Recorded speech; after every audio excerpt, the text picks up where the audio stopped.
Di sebuah sekolah tingkat dasar sedang berlangsung proses belajar mengajar dengan tema kekeluargaan. Setiap anak harus membuat cerita tentang keluarganya. Salah satu siswa itu adalah Narasimha yang menceritakan kenangan tentang emaknya yang sudah meninggoy.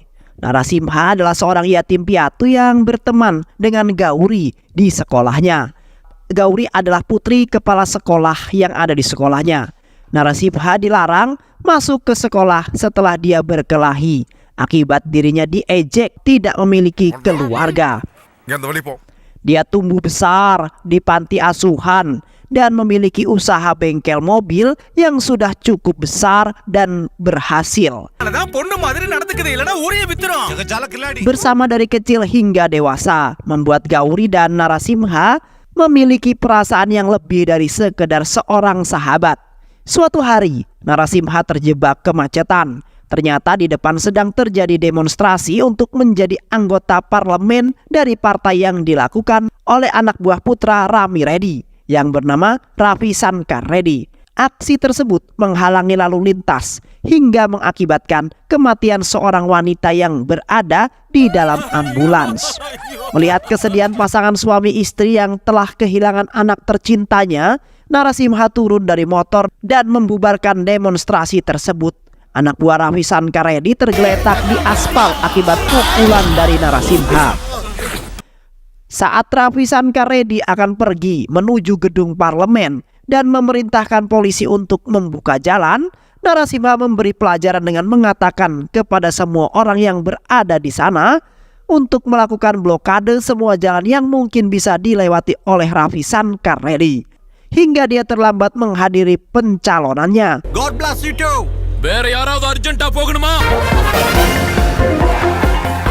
Ravi Shankar Reddy menghancurkan semua benda yang ada di kamarnya sebagai bentuk rasa kekecewaannya. Kedua orang tuanya berhasil menenangkan Ravi. Rama Reddy berjanji akan menyelesaikan semua masalah yang ada dan akan memberi pelajaran pada orang yang sudah menghalangi jalan putra tercintanya. Sementara itu, di bengkel milik Narasimha terjadi sebuah kegaduhan yang sangat kacau ketika Narasimha meminta Malika untuk mengembalikan sebuah kunci.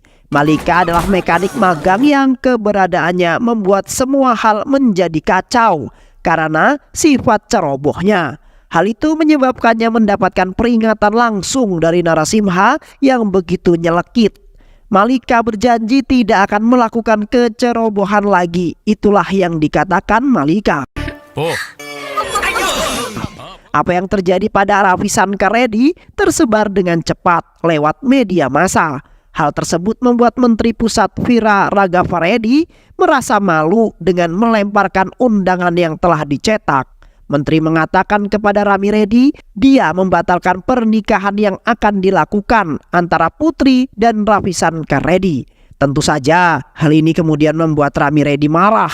Malu begitu juga dengan putranya yang merasa sudah kehilangan harga diri kemudian lalu bunuh diri. Jasadnya pertama kali ditemukan oleh pembantunya setelah membuka pintu depan rumah milik majikannya tersebut. Seluruh penghuni rumah yang ada mendengar teriakan segera keluar dan melihat tubuh Ravi Shankar yang telah tergantung tepat di tengah-tengah rumah lantai 2 yang membuat marah Rami Reddy. Setelah membaca surat yang ditinggalkan oleh Rami segera mengumpulkan anak buahnya lalu membalas dendam dengan menghentikan pernikahan salah satu rekan Narasimha, Malika. Rami yang datang menghancurkan pesta pernikahan itu dengan membakar semua yang ada di sana dan juga melukai beberapa orang yang termasuk membunuh suami Malika yang berusaha melindungi Malika ketika akan dibunuh oleh Rami. Narasimha yang baru saja datang terkejut karena keadaan tempat pernikahan yang berantakan dan terbakar di mana-mana. Beberapa temannya menghampiri dan mengatakan jika Rami yang melakukan hal ini untuk membalaskan dendam akan kematian sang anaknya. Malika hanya bisa terdiam meratapi nasibnya yang kehilangan suami di hari pernikahan tersebut. Narasimha yang marah mendatangi kediaman Rami dan satu persatu mengalahkan anak buah Rami, menghancurkan isi rumahnya dan juga melukai Rami.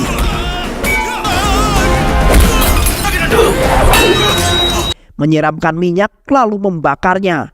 Inilah yang kemudian membuat Rami memiliki luka tepat di wajahnya, yaitu luka bakar. Rami Reddy akhirnya diadili satu pengadilan dan dijatuhi hukuman mati oleh hakim.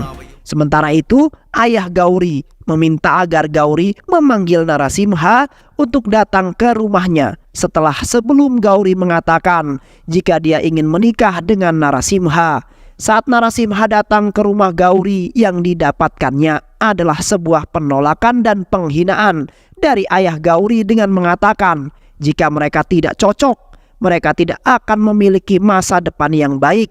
Narasimha tidak memiliki keluarga, tidak memiliki pendidikan yang sepadan dengan Gauri, dan juga di mata ayahnya Gauri, Narasimha memiliki sifat yang kurang baik, yaitu sering terlibat masalah dan sering menjadi seorang berandalan.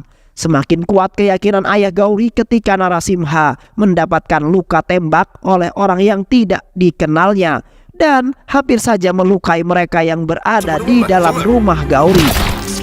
Untuk menghormati orang yang berjasa dalam hidupnya, Narasimha mengorbankan cintanya. Namun, Gauri tetap ingin memperjuangkan hubungan mereka dan melarikan diri, kemudian bersembunyi tepat di gudang bengkel milik Narasimha untuk menikah secara diam-diam. Bengkel Narasimha didatangi oleh polisi yang telah menerima pengaduan dari ayahnya Gauri. Jika Narasimha adalah penyebab anaknya hilang tanpa kabar hingga berhari-hari. Narasimha yang tidak mengetahui hal tersebut jika Gauri berada di bengkelnya, tentu saja menolak segala tuduhan yang dilontarkan ayahnya Gauri dengan mengatakan alibi jika dia tidak pernah meninggalkan bengkel dan itu disaksikan oleh banyak orang. Sepeninggal ayahnya Gauri dari bengkel, Narasimha menatap tajam semua temannya karena dia yakin salah satu temannya mengetahui di mana Gauri berada saat ini. Untuk menyelesaikan permasalahan tersebut, Narasimha kemudian mengambil sebuah keputusan untuk menikah dengan Malika, seorang gadis cantik yang lumayan semok. Semua temannya terkejut ketika Narasimha membawa Malika ke bengkelnya dengan sudah memakaikan gaun pengantin dan sindur di dahinya Malika. Gauri keluar dari gudang dengan senyum mengembang, namun perlahan kemudian memudar dari wajahnya karena melihat Narasimha dan Malika yang sudah menikah. Tak banyak bicara, Gauri mengungkapkan rasa kecewanya dan juga mengucapkan selamat sebelum akhirnya dia memutuskan untuk pergi dari bengkel Narasimha dengan rasa kecewa yang sangat berat memukul hati Gauri. Seiring perjalanan waktu, Narasimha dan Malika dapat sama-sama berdamai dengan sebuah keadaan yang mereka alami. Mereka menjalani pernikahan dan hidup bahagia tentunya. Kebahagiaan mereka semakin lengkap karena akan segera memiliki anak yang kembar yang dikandung oleh Malika. Namun sayang, saat mereka sedang berkendara, mobil yang mereka tumpangi mengalami sebuah kecelakaan dan rusak parah. Malika terpaksa harus melahirkan lebih awal. Mereka sangat bahagia. Malika berpesan pada Narasimha untuk menjaga anak-anak tercinta dan menyayangi mereka sebelum menghembuskan nafas terakhir tepat di rumah sakit. Saat sedang di rumah sakit, ayah Gauri menangis mendengar kabar jika cucunya tidak bisa diselamatkan di dalam kandungan Gauri. Narasimha yang tidak tega melihat rasa kehilangan gurunya memutuskan memberikan satu putra kepadanya dan pergi bersama putra yang lainnya. Ayah Gauri berusaha mengejar Narasimha saat mengetahui dari seorang suster yang memberikan bayi tersebut kepadanya.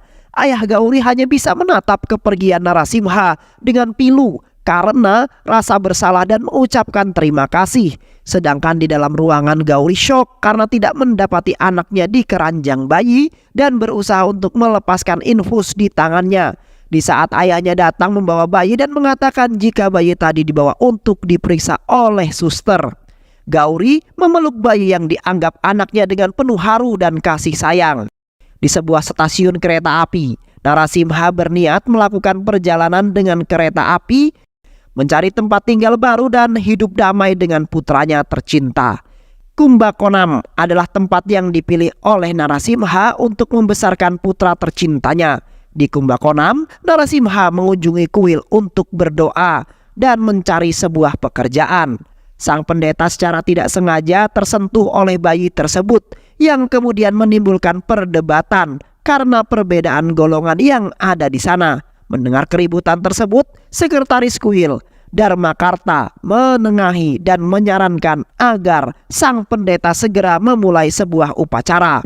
Dharmakarta tertarik dengan anak Narasimha dan menggendongnya. Lalu setelah upacara pemujaan selesai, dia meminta ART yang dibawanya untuk menggendong anak Narasimha untuk didandani dan mereka menuntunnya untuk berjalan ke arah patung dewa. Dharmakarta kemudian menawarkan pekerjaan kepada Narasimha di rumahnya sebagai seorang supir mobil. Ada sekitar 12 pekerja di rumah tersebut termasuk Raju Reddy dan istri tercintanya yang ikut ke kuil bersama Dharmakarta. Sesampainya di rumah, Raju terkejut karena melihat Narasimha keluar dari mobil tuannya dan juga istrinya yang menggendong seorang bayi laki-laki yang sangat lucu dan imut tentunya. Dharmakarta menjelaskan pada Raju jika dia bertemu dengan Narasimha di kuil dan dia akan menjadi sopirnya. Sementara itu, ketua mafia yang bernama Kaniapan bertemu dengan inspektur polisi yang bernama Sanker. Dia seorang polisi yang tulus namun korup dan sombong. Suatu hari Putri Dharmakarta, Danya, pulang ke rumah dalam keadaan mabuk yang berakhir dengan menabrak pot bunga. Seluruh pekerja terbangun dan membawa Danya ke dalam kamarnya, lalu meninggalkannya.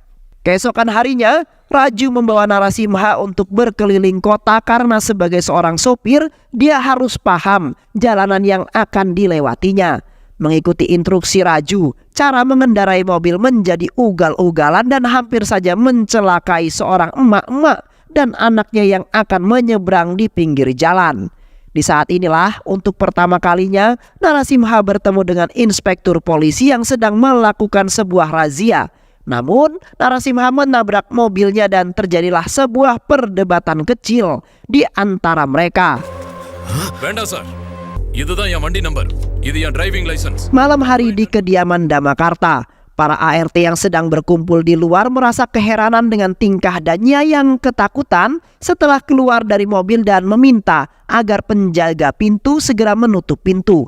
Narasimha melihat bagian depan mobil Danya mengalami rusak yang kemudian segera memahami situasinya. Keesokan harinya, Kaniapan dan anak buahnya membuat sebuah keributan dan anak buahnya membuat keributan di rumah Dharmakarta dengan menjelaskan bahwa mobil yang menabrak saudaranya berada di rumah Dharmakarta. Kaniapan berteriak agar pemilik mobil itu keluar. Dia ingin membalas dendam dan di dalam rumah Danya ketakutan. Lalu dia memberitahu orang tuanya jika dia semalam telah menabrak seseorang. Ibunya yang emosi lalu menampar Danya untuk meluapkan rasa kecewanya atas kelakuan anak tercintanya. Dharmakarta melarang Danya untuk keluar. Dharmakarta keluar dan untuk menyelesaikan masalah yang ditimbulkan anak tercintanya. Namun Narasimha disalahkan dan dipukuli karena sudah mengaku jika dialah yang telah mengemudikan mobil tersebut. Narasimha mengalami beberapa luka di tubuhnya. Apa yang dilakukan Narasimha membuat Danya jatuh cinta padanya. Dharmakarta hendak bersujud di kaki Narasimha namun segera dihalangi olehnya. Dharmakarta berterima kasih dengan apa yang telah dilakukan oleh Narasimha. Bagi Narasimha, apa yang telah Dharmakarta lakukan untuknya dan anaknya sudah lebih daripada cukup. Di rumah Dharmakarta, Raju mengambil tas yang dibawa oleh salah seorang ART dari dalam rumah untuk dibuang. Dia penasaran dengan isinya karena ART itu mengatakan jika Danya yang menyuruhnya untuk membuang tas tersebut, isinya adalah bubuk putih yang terbungkus kertas koran. Raju mencoba isinya dan ternyata itu membuatnya merasa melayang dan mulai bertindak berani tanpa melihat siapa yang diajaknya berbicara. Bahkan pada saat Dharmakarta pun dia berani berbicara sembarangan. Kesadaran Raju kembali ketika Narasimha dan Danya kembali dari kuil karena untuk mengembalikan kesadaran Raju, Narasimha menamparnya dengan keras seperti orang linglung. Raju bertanya apa yang sedang terjadi sebenarnya. Sementara itu, Menteri Pusat Jayaprakash Reddy mengunjungi kuil.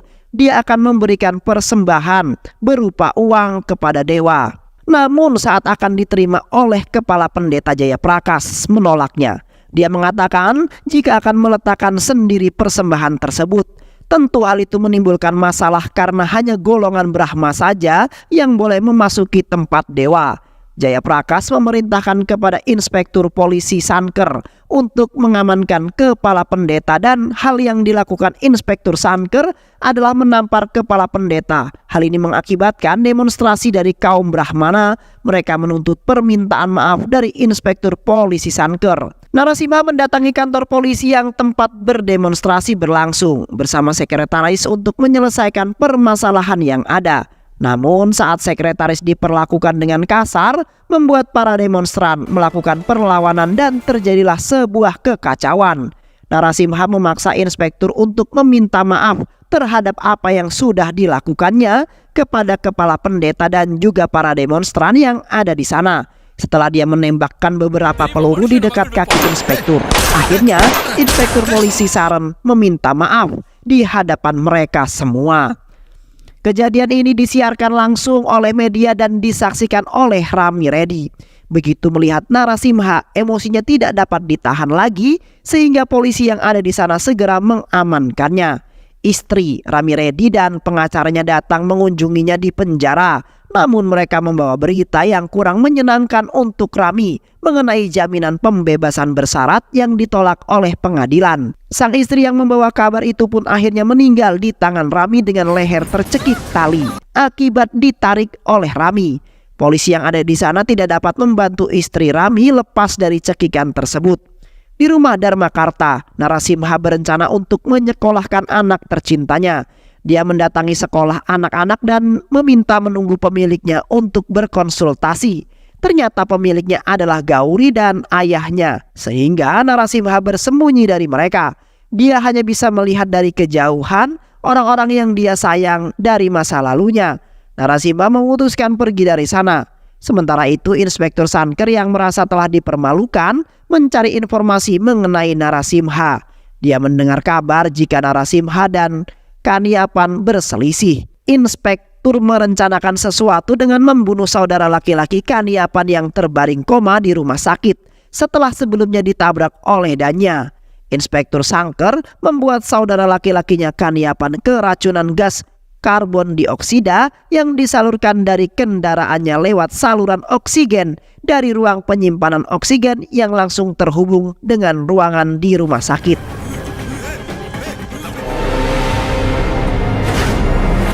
Saat Narasimha sedang berada di dalam bajai, Inspektur Sanker membawa Narasimha dengan tuduhan melakukan tabrak lari terhadap saudara laki-laki Kaniapan. Saat mereka dalam mobil, tanpa sengaja Narasimha melihat anaknya sedang dalam gendongan salah satu anak buah Kaniapan. Narasimha meminta inspektur untuk berhenti, namun tidak dituruti, yang membuat Narasimha menendang inspektur hingga terjatuh dari mobilnya. Lalu dia mengejar mobil yang membawa anaknya. Ternyata yang dibawa oleh anak buah Kaniapan adalah anak Inspektur Sanker. Karena Kaniapan telah mengetahui kebenaran yang telah membunuh saudaranya adalah Inspektur Sanker. Kaniapan yang mengirim anak buahnya untuk membawa putra inspektur yang mirip dengan putra Narasimha. Berpikir bahwa putranya dalam bahaya, Narasimha melakukan perlawanan pada anak buah Kaniapan untuk menyelamatkan bayinya.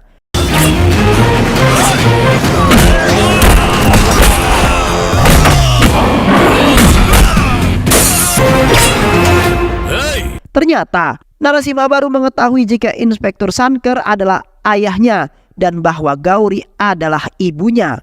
Setelah melihat jika anak yang berada dalam gendongan Narasimha adalah anaknya, Inspektur mengucapkan terima kasih lalu pergi dengan membawa bayinya setelah mendengar suara Gauri yang memanggil anaknya. Narasimha terkejut dan tidak bergerak dari sana setelah mengetahui ternyata yang diselamatkan olehnya adalah anak yang telah dia berikan pada ayahnya Gauri. Gauri yang diberitahu jika yang menyelamatkan anak mereka adalah Narasimha segera menghampiri dan mengucapkan terima kasih. Namun masih terlihat amarah di wajahnya terhadap Narasimha. Keesokan harinya, Narasimha memperingatkan Kaniapan agar tidak mengganggu anak inspektur karena mereka masih keluarga Narasimha. Begitu pengakuannya kepada Kaniapan.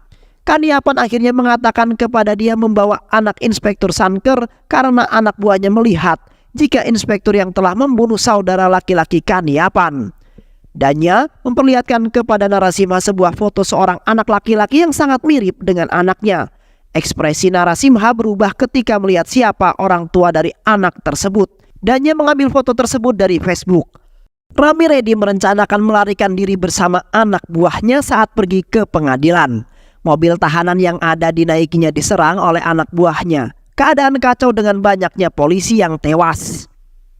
Setelah berhasil melarikan diri, orang pertama yang dicarinya adalah Menteri Pusat Vira Raghavan karena telah mempermalukannya dan juga menjadi salah satu penyebab anaknya bunuh diri, lalu kemudian membunuhnya saat Kaniapan datang dan mereka pun bekerja sama untuk membantai Narasimha. Langkah pertama yang mereka lakukan adalah melakukan penyergapan dan penyerangan dan penculikan terhadap inspektur, Gauri dan anaknya. Anak buah inspektur menelpon Narasimha dan memberitahu jika telah terjadi sebuah penculikan terhadap inspektur dan keluarganya. Atas perintah dari anak buah Kaniapan, Narasimha yang menerima telepon segera pergi ke tempat yang diberitahukan, yaitu ke galangan kapal. Mereka semua telah menunggunya di sana. Narasimha berhasil menyelamatkan keluarga inspektur dan memukul semua orang-orang yang ada di sana.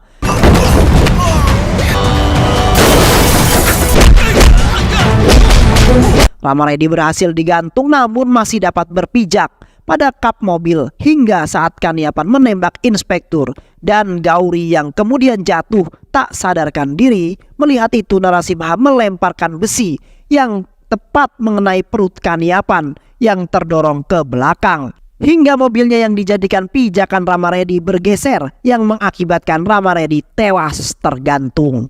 Para dokter dapat menyelamatkan inspektur dan Gauri, namun tidak dengan anaknya. Ternyata dia juga mendapatkan luka tembak tepat di kepalanya.